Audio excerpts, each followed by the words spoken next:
If that's okay for the audience, yeah? For me it's fine. Sir, మీకు అంటే ఒకసారి sum up చేస్తే పర్వాలేదా లేకపోతే వెంటనే చేయమంటారా అని అడుగుతున్నారు ఆయన. Good, yeah. So good, friends. Yeah, I think this is a very, very interesting interaction. I don't know how many cities of this country will have such a possibility to get people of that stature to come and talk to you and interact with you on various issues that are crucial. So I want to thank the organizers for doing it, and let us keep doing it. Get some experienced people to interact with us all the time. Now look, to frame the discussion that we are doing now, I will take you to the indigenous people, the chief of the indigenous population in America. It's a very popular story. The story goes like this, that the President of America is writing to the chief of the indigenous people, the First Nation people in America, telling that we want a large area of land for developmental activities and please give it to us. We want to buy it from you. And the chief is writing back, that's the most important part. The chief is writing back telling that, Mr. President, our culture doesn't allow us to sell and buy land.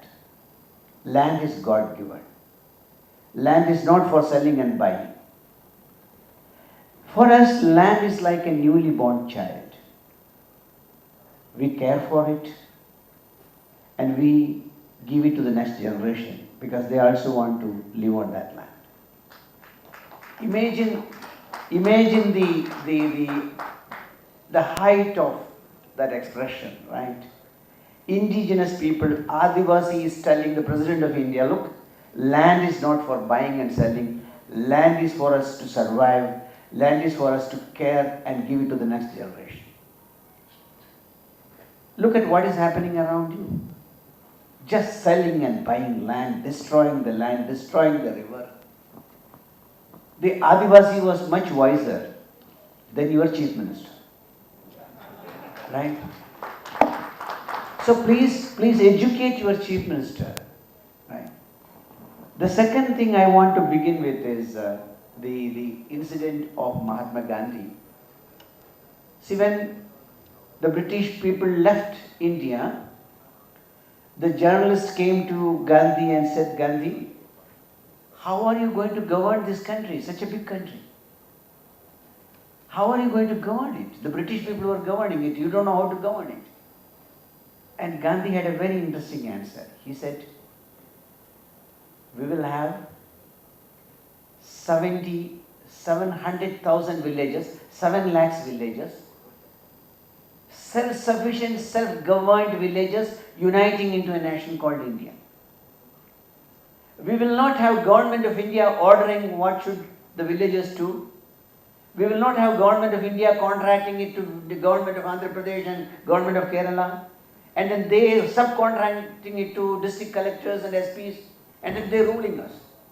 He said, self-sufficient, self-governed villages will unite into a nation called India. This is all a dream coming from bottom up. Ask your chief minister, did he ever consult these people? The bottom-up development is all about consulting the local people. That didn't happen in your case. This is my third visit to Vijayawada in the last 1 year. It's very shocking. What is shocking today? 54,000 acres of land we have lost. And multiple crop land, very good land. And out of this, 4,000 acres will be given to companies, private companies. And 48,000 crores of rupees will be spent in constructing this capital. What is happening? Large-scale destruction of environment, destruction of many employment, thousands of people lose their job. And you and me know, industry, service sector, government employment, all that put together cannot give employment even to 3% of Indians. It is basically agriculture that is generating employment. So that employment will be destroyed. Then violation of many laws and the destruction of 13 islands and 4 years of struggle. So I want to congratulate you for coming together. I will be happy to see the hall full, but then even so many people coming together, because today in this world, the only possibility is what we call networking of goodness. Networking of goodness. Good people are everywhere. How do we network these good people to initiate actions for change? Now, I only want to bring one huge violation that your Chief Minister is making.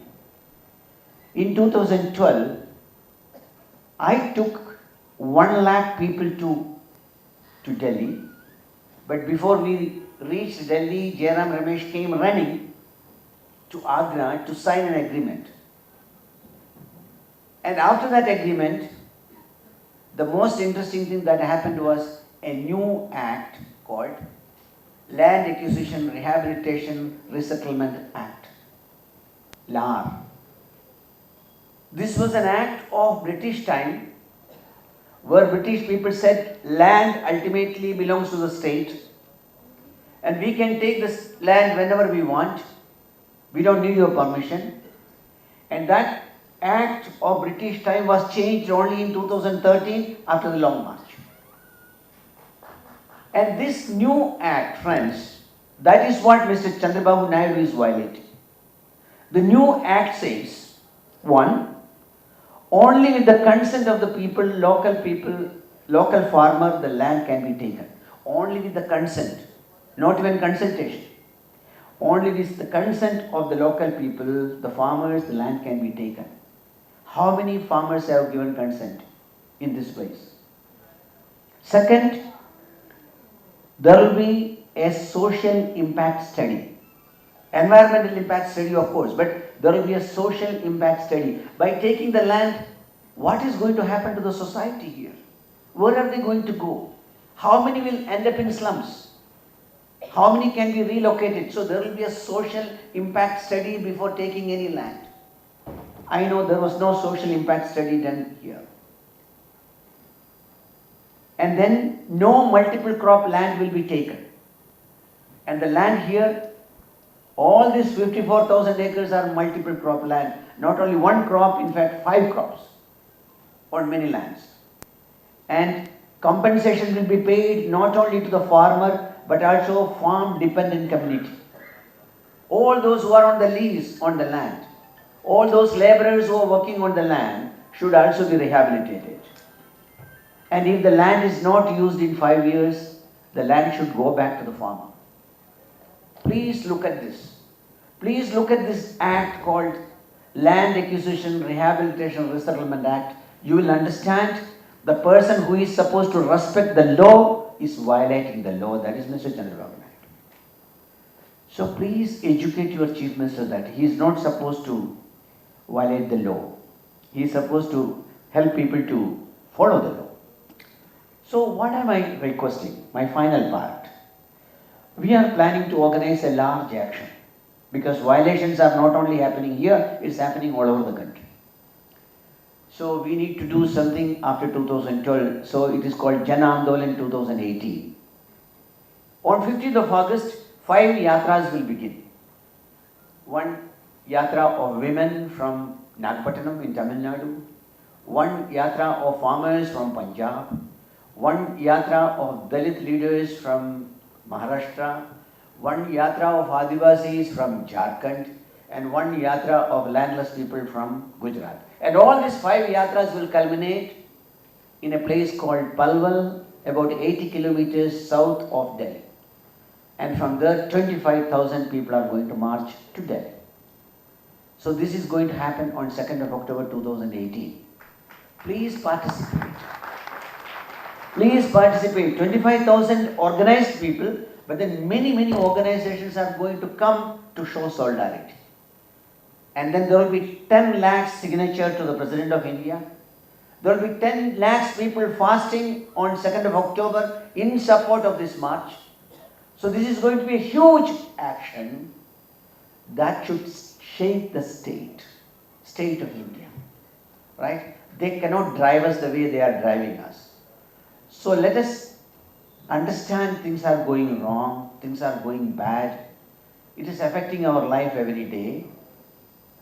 But let us also think about action that will make the state more accountable towards its own people. So I hope we will be in a position to work together in the coming years, and we bring a lot of solidarity for your action. Wherever I go, wherever Rajendra Singh goes, wherever any one of us go, we speak about the struggle in Andhra Pradesh, here in Vijayawada, and I hope your action will succeed. Because when I went to Orissa, there were many interesting stories of success, right? Bolisetty is a great success.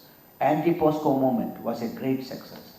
Niyamgiri was a great success. In many states, friends, anti-Coca-Cola in Kerala was a great success. So we can really come together, and with people's action, we can make the state accountable. And I hope we will do that in your case also. Thank you very much. Thank you, sir. Your English is so good. Almost all the people understood what you said, because so I could see there's claps even from farmers. See, when somebody speaks from heart with the slow motion, people can understand. But anyway, 1 minute only I'll sum it up. Sir, మన భూమిని అంటే అమెరికాలో ఆదివాసీల్ని ఒక president ఉత్తరం రాసి మీ ready నేను భూమి కావాలని అడిగితే ఆయన ఈ భూమి ఇవ్వడానికి ఆదివాసీ వెనక్కి ఏం రాశారంటే, భూమిని మేము అమ్మడం కొనడం చెయ్యం, అంటే పిల్లల్లాగా మేము చూసుకుంటాం, వాళ్ళ సంతానం మా తల్లిదండ్రులలాగా చూసుకుంటాం, కాబట్టి మాకు దాంతో అటాచ్మెంట్ ఉంది, మేము అమ్మం అన్నారు ఆదివాసీలు. అటువంటి ఆదివాసీలు చూసి మన చీఫ్ మినిస్టర్ గారు నేర్చుకోవాలి, భూమి అనేది రియల్ ఎస్టేట్ చేయడానికి కాదు, ప్రజలు చేస్తే కొంత పర్వాలేదు, కానీ ప్రభుత్వాలే రియల్ ఎస్టేట్ వ్యాపారం చేయకూడదు అన్నది ముఖ్యంగా అని చెప్పింది. రెండోది స్వయం పాలన.